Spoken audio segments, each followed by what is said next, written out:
The life of the Watchtower organisation has arguably no single seminal moment which defines its start. Many of its early teachings were variations of the beliefs taken from other 19th century movements, so, ironic as it may sound, its beginning was a process of evolution. We could start much in the same way as Watchtower themselves recount their own history, but here we'll go back just a little earlier, just before Charles Taze Russell enters the picture. 1844. Prior to Taze Russell beginning his own movement, we can look at William Miller, pictured here. Working from the prophecy in Daniel, Miller introduced his own belief that Christ's second coming would happen in 1844.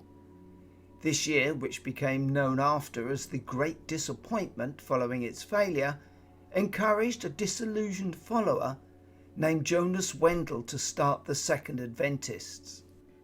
1869. It was at one of Wendell's meetings that a 16-year-old Taze Russell first engaged with the idea of an end time based on biblical eschatology. Encouraged by what he learnt listening to Wendell, he began his own study group. 1879. Few can doubt Taze Russell's dedication to the task of studying Bible prophecy, where his own study groups often lasted as long as 6 hours. 1881. And so Zion's Watchtower Tract Society began with Taze Russell as the secretary. In the same year, some of Russell's followers were sent to England bearing the title of Cole Porter. It would be another 10 years before Russell himself came to Britain, and another 9 years after that the organisation would cite its second branch there.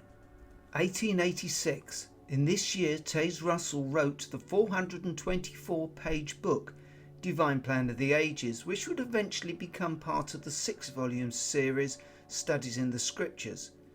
This book made the claim that humankind had reached the end of the current era and that Jesus would soon be separating the wheat from the weeds.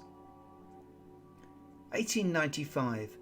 Russell insists that an organisation isn't required for his movement, just the need to disseminate the information. However, his new congregations were to have elders and deacons. 1900. 19 years after first appearing in England, Watchtower's first overseas branch was built in Forest Gate in the East End of London. 1909. A change in teaching regarding the anointed had the effect of alienating many Bible students, including one E.C. Henniges, who was by then the Australian branch manager. He and many from his congregation created an organisation which called itself the Free Bible Student. This is to be the first of several schisms breaking away from Russell's organisation. 1914. Using various means of calculation over the years, from a handful of scriptures, from a Daniel prophecy to the dimensions of the pyramid at Giza, this year was earmarked as being the end of the Gentile times and the restoration of Jesus' kingdom. When this clearly didn't happen, it was declared that the kingdom had indeed been set up, but invisibly.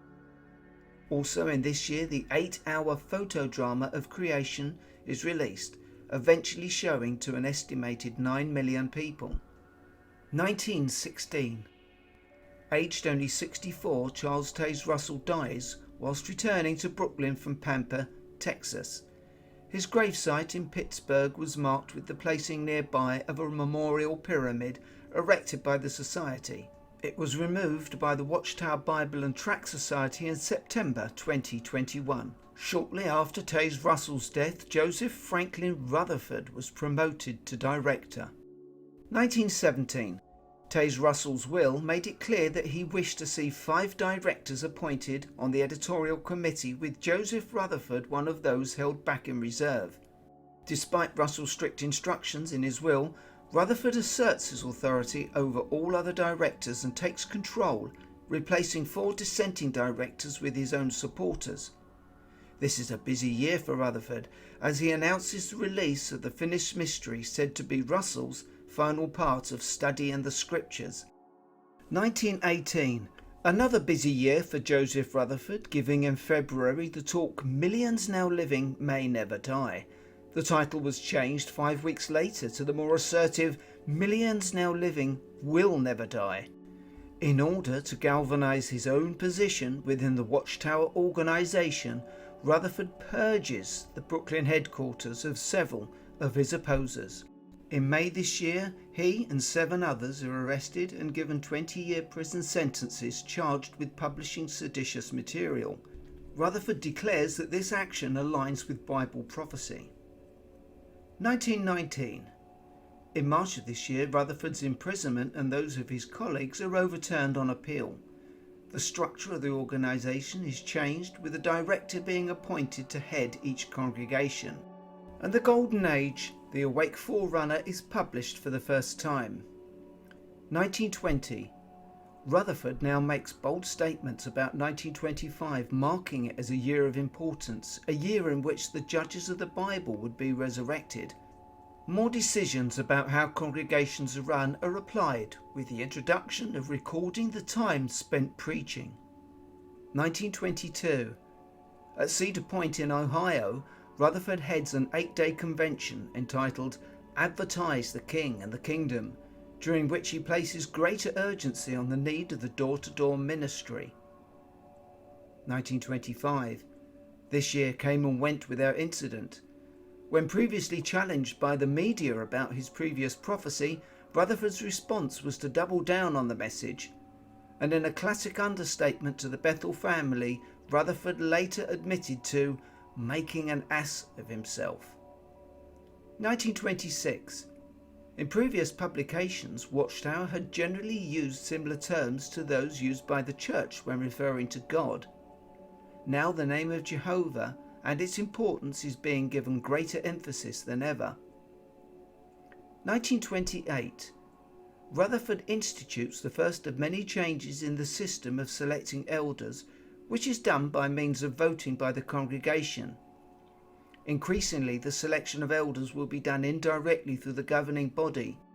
R.H. Barber, one of Rutherford's henchmen, delivers a talk condemning the celebration of Christmas.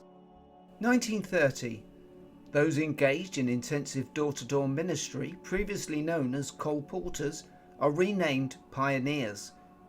Still confident that the so-called ancient worthies will be resurrected to live and work from San Diego, California, Rutherford has a luxurious villa built to accommodate them. However, the spacious Beth Sarim, or House of Princes, becomes Rutherford's second home. 1931.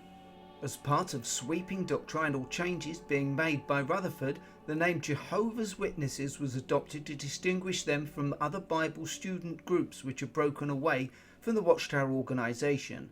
In order to sever any possible connection with existing religions, the places of worship were now to be called Kingdom Halls. 1933. As the potential for conflict in Europe increases and the witnesses undergo persecution in Germany, Rutherford sends the Declaration of Facts to the German Chancellor. In this document, he tacitly criticises the Jews and suggests that the teachings of the Third Reich and Watchtower are aligned. 1935. Watchtower identifies a new class of follower, or Great Multitude, who will inhabit the earth after Armageddon. These are distinct from the anointed who have a heavenly hope. 1942. After writing 21 books and seeing a 6-fold increase in membership, Rutherford dies, aged 72, from cancer, and Nathan Homer Knorr is appointed as president of the society. 1945. Stating that it defied biblical commands, Watchtower's blood policy comes into effect. Although never repealed, this policy will undergo continual modification. 1950. Knorr commissions a new translation of the Bible, setting a committee to work on the New World Translation version. 1951.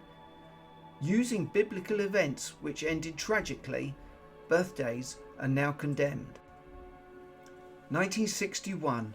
Watchtower's rendering of just the Greek scriptures has been in print since 1950, and in the intervening years, as they are translated, volumes of the Hebrew scriptures are published piecemeal.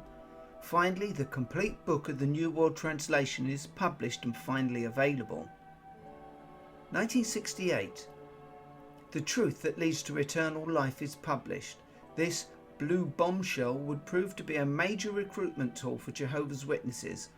By the early 70s, it would become the most published book in the world after the Bible and Chairman Mao's Little Red Book. 1972. For a while, the persecution of witnesses in Malawi has been ongoing. However, in this year, persecution heightens, with many witnesses beaten or killed. 1976. The power of the presidency is taken from an individual and moved to the governing body. Nathan Noor will die the following year. 1979. In a question from readers article in a 1979 Watchtower, it was made clear that Jesus was the mediator only between God and the anointed. 1980. After being accused of apostasy with questions surrounding the validity of 1914, there is a purge of some governing body members and Ray Franz disassociates himself. 1981.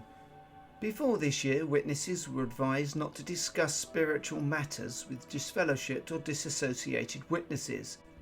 Now, a rigorous shunning policy is brought to bear, which was to include family members not living at home.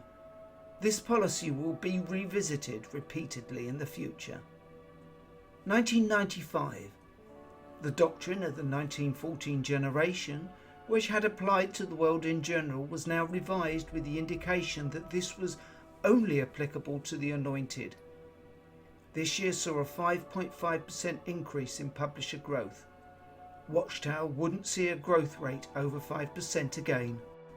2010. The evident failure of the teachings which prophesied the arrival of Armageddon before the 1914 generation had passed was replaced. This replacement doctrine suggested that the word generation could be extended to mean members of the anointed whose lifetimes overlapped. This would buy Watchtower roughly another 25 years. 2015. Watchtower begins JW Broadcasting, a video streaming service in which the previously unknown members of the governing body would take centre stage. 2019. This year, Watchtower announces a 6-year planned project which will result in new audio and video facilities being built in Ramapo, New York. 2020. The world is hit with a global pandemic, and in common with many other religious organisations and businesses, Watchtower makes use of peer-to-peer conferencing software to bring meetings and conventions online. Also in this year, the growth rate of publishers enters negative figures for the first time since the mid-70s. It would be unrealistic to use the past history of the Watchtower organisation to predict its future with any accuracy. The gradual decline in the rate of its growth since the mid-90s to its negative growth in 2020 and a move in general towards a more agnostic society may see this trend continue. What has been seen and might well persist are the sometimes extreme measures taken to staunch the flow of those leaving. Only time will tell.